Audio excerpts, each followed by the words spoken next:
Good afternoon, and welcome to the Lydia McGrew channel. I'm recording this on June 21st, 2022. So, if I refer to things that are about to happen or have just happened, that is in relation to today, June 21st, 2022. One thing that is new that I'm announcing today, I'm announcing it on Facebook, and I want to put it on here for everybody who listens to my new content, is that my old content is being uploaded gradually and eventually will catch up to the present to Anchor.fm in podcast form, and then that's being pushed out to Spotify and other places like that. And that's especially if you want to listen to it without the video. So we're starting back in 2020 when this channel got started. And I believe by this time we've uploaded up to about March of 2021, if I'm not mistaken. So, we haven't caught up yet. My deep thanks to Eric Manning, who has been doing this in bulk, and he's also putting in the show notes on the podcast version the original broadcast date, so that if I say something in there about, this is new or this has recently come out or I'm about to do this, you can see what that's referring to. So I'll include the Anchor FM link for the Lydia McGrew podcast here, and from there you can go to Google Podcasts or Spotify or whatever your favorite podcast platform might be, and you'll see all of those on the Anchor link, and I'll put that in the show notes today. So that's cool. It's a little bit meta. I'm announcing my podcast link on my YouTube, and the podcast is taking the YouTube content and posting it on the podcast. Okay, we got that. So today I'm going to be taking a little bit of a break from discussing Acts, and I hope to get back and do a few more on Acts in the coming weeks. It's also possible that a week from now there won't be a video. I'm just going to wait and see if I feel up to doing that for various reasons, and I hope so, but there may not be. If not, I'll get back to it and have more new content for you as soon as possible. This week I'm going to be talking about the empty tomb and the alleged scholarly consensus surrounding the empty tomb and the various qualifications there are on that. Now, tomorrow, June 22nd, 2022, I hope to, Lord willing, planning to be on Capturing Christianity with Cameron Bertuzzi, talking about minimal facts and maximal data. So if you watch that live, you've already seen it by the time this video comes out, because I'm recording this on a Tuesday, and then on Wednesday I'm going to do the thing with Cameron, and that'll be streamed live, and then this that I'm recording today will be released to YouTube next Sunday, because they always release on a Sunday. So are you thoroughly confused now? Anyway, I don't know how much detail I'll be able to get into on this one particular point that has come up in my research and just preparation for tomorrow, and I wanted to give a little more detail here. Now, if you follow my work, you know that I do not put much weight on scholarly consensus, and not even negative weight on the absence of it, nor positive weight on the presence of it. If you have good arguments, you should just argue for the point, even if that's going against the scholarly consensus, in my view. And if you don't have access to sufficient arguments, you shouldn't use scholarly consensus as a kind of a proxy and just assume that the arguments must be good because you've got scholarly consensus. You should be in touch with the arguments yourself epistemically. So that's not how I do things. But I know a lot of you out there in viewerland, you retain a fondness for scholarly consensus, and you think there's something to it. And sometimes what happens is people may say, well, the minimal facts argument that's used by, for example, Gary Habermas, that's a little too restrictive because it's requiring as a necessary condition a 90% or better diverse consensus of scholars before including something in the minimal facts, or in what Dr. Licona calls historical bedrock. And you might think, well, that's too restrictive. So then you might try to beef it up by adding a few other things while still not wanting to go, too much up against scholarly consensus. Someone who does this a little bit is Dr. William Lane Craig, and I call these either minimalist or occasionally I'll call them minimalish approaches, because they're still not willing to just, buck the consensus and say, this is well supported, gospel reliability is well supported, and we need it for a strong argument for the resurrection, so who cares if it's going up against scholarly consensus. But it is trying to supplement and not be quite as restrictive as Dr. Habermas is in what to call, the core facts or whatever. And one common move in those kind of minimalish approaches is to include the empty tomb. And sometimes this is justified by saying, as Dr. Craig says in Reasonable Faith, well, when Gary Habermas did a literature survey, he found that 75% of scholars grant the empty tomb as a historical fact anyway, so that's good enough. 75%, he doesn't, Dr. Craig doesn't use the phrase that's good enough, but that's how you might feel, that's, enough, 75%. But it's not that simple. And so even taking that sort of survey of consensus approach on its own terms, I want to discuss some of the limitations of it today, even considered on its own terms, and use the empty tomb as an illustration. The first thing that you need to know and really just sort of reckon with, nobody's hiding this, but I don't think it gets emphasized enough, is that this is not like a Gallup poll. It's not as though either Dr. Habermas or anyone else went out there and tried to get responses to a survey from a whole bunch of scholars. Would you please participate? Would you please participate? You're a scholar who works in New Testament studies, or Gallup pollsters, they call people up, we want to ask you a few political questions, and they try to get people to participate, and then they ask them specific questions. And they get specific answers. It might be a yes or a no, or it might be a strongly disagree, strongly agree, on a partially agree or whatever on a continuum. And then you note this, and then you publish your statistical conclusions based on this kind of survey method. Instead, it's a literature survey.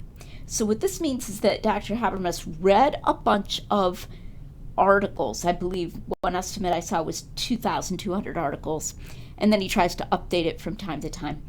And he took notes on them, and then he drew his own conclusions about whether they affirm, deny, lean towards, or whatever this given proposition, and whether they address it or not. And then he, published these statistical results.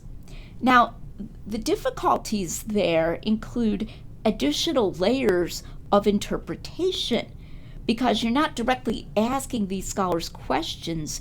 You're just reading what they chose to write on the topic, and you're interpreting and trying to discern their opinions on specific propositions like, was Jesus' tomb empty? And you may say, well, so what, that's just as good. No, it's not. It's not just as good, and you're going to see why today. I'm going to be giving you several ways in which the 75% of scholars agree that Jesus' tomb was empty is qualified. And I'm also even going to give you one way in which it's qualified that might seem to mean the percentage is greater than that. So I'm going to give you considerations on both sides, but my bottom line is how messy all this becomes. So the first point I want to make is that the percentages are taken only from scholars who commented on the empty tomb. So this isn't even percentages of scholars who write on, say, Jesus' resurrection. I could understand you're saying, well, we're not really interested in Pauline scholars who never have anything to say about the resurrection. But it's not even that. It's in the literature survey, those who had something or other to say about the empty tomb. Of the critical scholars who comment on this matter, Habermas says, and this is when he's writing a review of Dr. Michael Licona's resurrection book. Now that's different. You could have a scholar who's writing about the resurrection and maybe he completely rejects the empty tomb, or maybe he affirms it, but he doesn't happen to comment on that in any of the articles that Dr. Habermas read. That's one of the drawbacks of not being able to ask questions. That it's not a poll type of survey where you induce people to fill it out and they're supposed to answer all the questions on the survey. You're trying to really get them to, say yes or no what they think. So this is only those who commented on the empty tomb. So there's a limitation right there. Next qualification is that in 2008, Dr. Habermas updated his database and concluded that the numbers should be somewhat lower. The percentage should be somewhat lower, between 3/4 and 2/3, or put it the other way, between 2/3 and 3/4. So if you liked that 75%, you said, okay, that still counts as a really high majority. Well, how do you feel about somewhere between 2/3 and 3/4? Do you consider that impressive enough that you're going to include that if this is how you roll?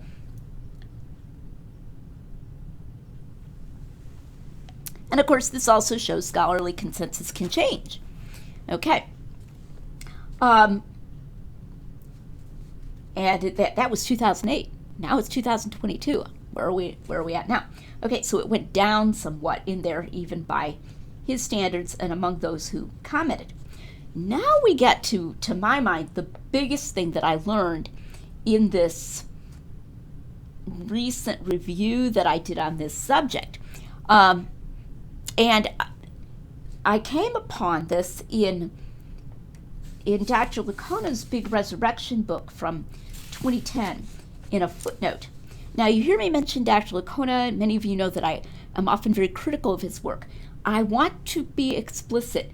In this video, June 21st, 2022, on statistical method and the empty tomb, I am not criticizing Dr. Licona. I'm actually commending him. And no snark, sincerely commending him. He tried to dig into this, and he shows evidence of that where he talks about personal telephone conversation with Dr. Habermas in April of 2008 and personal email from Dr. Habermas in April of 2008. He was trying to really dig into this empty tomb consensus and find out what was involved there for purposes of writing his big resurrection book, and he put this stuff out there, and I want to commend him for that. If any kind of misunderstanding has taken place where people don't realize how qualified this fact is, it's not Dr. Licona's fault. I don't think he's trying to hide it. Misunderstandings just happen sometimes. So, kudos to Michael Licona for putting this information out there. It's just not very widely known. So,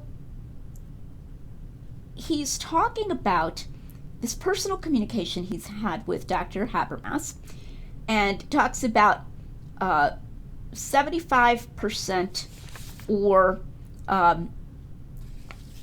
between 2/3 and 75%. Now, I want to read what Habermas has said that Licona is first citing. This is not in the personal communication.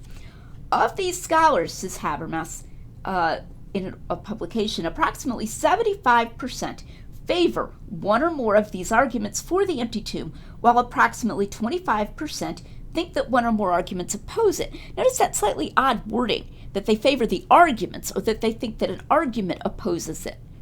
And then he goes on, thus, while far from being unanimously held, it may surprise some that those who embrace the empty tomb as a historical fact still comprise a fairly strong majority. We've moved from favor one or more arguments, to embrace it as a historical fact.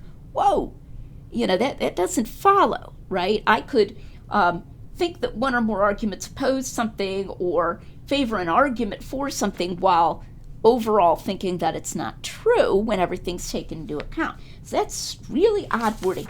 We get somewhat of the explanation for this in this footnote. In both categories, that's the 25 and 75, says Licona, Habermas is including those scholars who appear to be leaning in that direction, even with an absence of a direct statement for their own position. Okay, I'm going to read that again. In both categories, Habermas is including those scholars who appear to be leaning in that direction, that is, for the empty tomb or against the empty tomb, even with an absence of a direct statement for their own position. That's astonishing. But that, again, draws attention to the limits of a literature review rather than a direct survey or direct poll method, because of the heavy dose of interpretation here. So this is really qualified. This is only among those who commented on the empty tomb. It's 2/3 to 3/4, not necessarily 3/4, and it includes those who, in Dr. Habermas's judgment, were leaning toward or against the empty tomb. Also, last qualification in that direction, as Licona puts it in his book, Habermas provides an alarming comment. I have compiled 23 arguments for the empty tomb and 14 considerations against it. As cited by recent critical scholars, generally the listings are what might be expected, divided along theological party lines. Now, the reason that Licona calls that alarming is because in the historical bedrock issue or method, the goal is to have a diverse, heterogeneous consensus. And so these are some of the reasons why neither Habermas nor Licona treats the empty tomb as a minimal fact or belonging in the historical bedrock, is because of the, relatively lesser consensus. It's more dividing along party lines rather than being heterogeneous.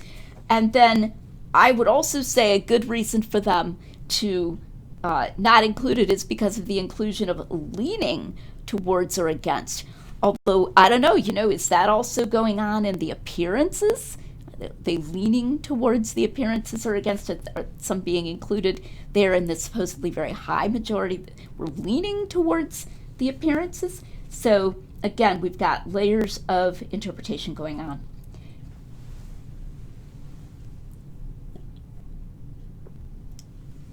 Now, I want to include everything pertinent to what I'm doing here.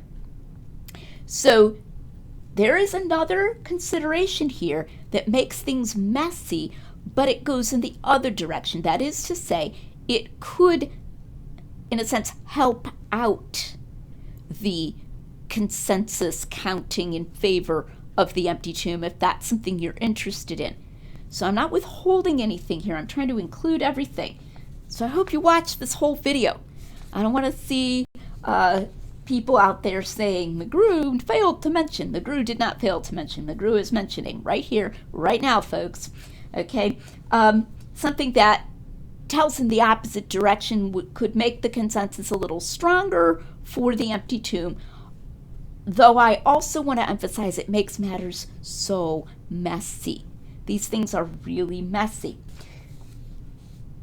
Something interesting Habermas said to Licona that Licona wanted to bring up here in his book. All right.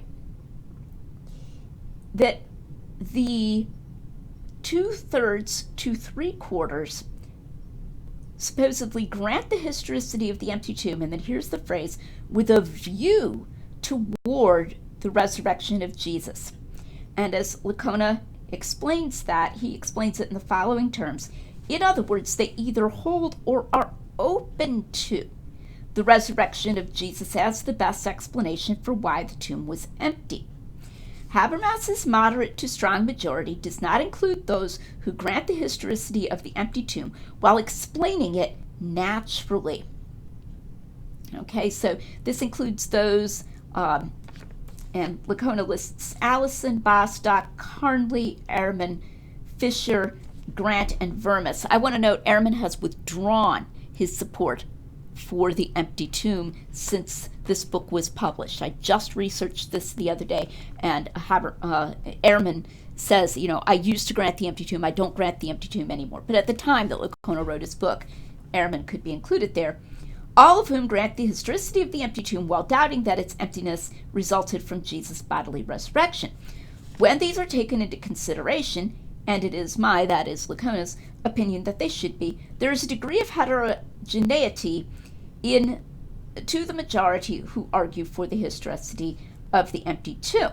Okay, so, in other words, up to this point, I've been citing things that tend to whittle away at that, or could at least whittle away at that. It's only those who comment, maybe those who, don't comment are more, the empty tomb are more strongly inclined against. It's not 3/4 as of 2008. It was between 2/3 and 3/4. It includes those who are leaning in one direction or another, and what if, that was interpreted in a way that made it look like, maybe more were leaning in that direction, then someone might have said, no, they're not really leaning toward it, and tended to divide along party lines. However, Habermas was in some way further restricting, trying to be more restrictive somehow, and this is really surprising because he doesn't do this for the appearances, but for the empty tomb, he didn't want to include those, for whatever reason, who granted the empty tomb but are very definite in thinking it had a natural cause. And if you added those in, that might bring it back up. How much would it bring it back up? Would it bring it back up to 3/4? Because it wasn't 3/4 anymore in 2008. It was down to 2/3. I don't know. Would it bring it up above 3/4? I don't know. How much above? I don't know. Okay. Licona's estimate is that if we add those who grant the empty tomb while leaning toward a natural cause, these are comparatively small. In other words, comparatively few. So Licona doesn't think this is going to, beef it up very much, that number. I don't know. But I really want to emphasize the messiness here. Any statistician who's interested in this, or people who are doing, survey-based approaches to peer agreement and that kind of thing, is just going to be tearing their hair out or face-palming or whatever based upon these statistical methods. What we have here is one man's literature review with his interpretations. Sometimes he's being more restrictive in what he's including. Sometimes he's being more loose in what he's including. He's sometimes including those whom he just perceives as leaning in a certain direction, and so forth. This is a mess. This is a mess. So I just want you to know about these things if you are inclined to do what I'm calling a minimalist or minimalish approach, and you want to just go out there and just keep it simple, because remember, that's supposed to be the virtue of minimalist approaches, right? They're so much better than that messy maximal data approach, which is so complicated. And we just want to say, a majority of scholars grants this, by Jove, and, move on, and let's get past it, and we can get through so much faster. Well, if you explained all of these qualifiers, you wouldn't get through it so much faster if you're including the empty tomb. So I really think people need to know this, especially if you are inclined to include that, to try to beef it up and still avoid being a maximalist, still avoid arguing that the resurrection accounts are unembellished accounts of what the witnesses claimed, as I would urge you to do. You deserve to know this. Again, I say it again, I don't think anyone's trying to hide this. There are times when I criticize scholars for what I consider to be equivocation and so forth. I don't think anything of that kind is taking place here, but I think these qualifiers are going unnoticed, and they need to be known. Once again, these 5 qualifiers are the majority on the empty tomb was only among those who commented on it. The 2008 revision said 2/3 to 3/4, not 3/4 anymore.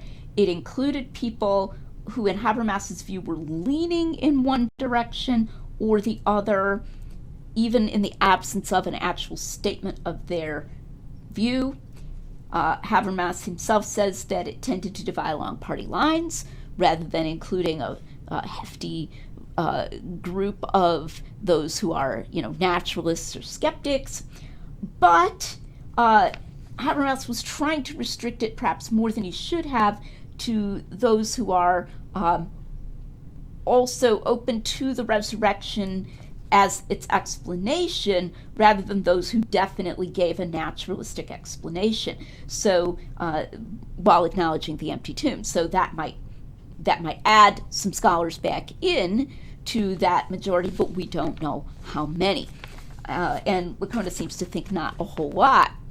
All of this helps to explain why those who really want a strong heterogeneous majority don't include it, but it should also give anyone pause who wants to beef up his approach while still somehow relying on consensus.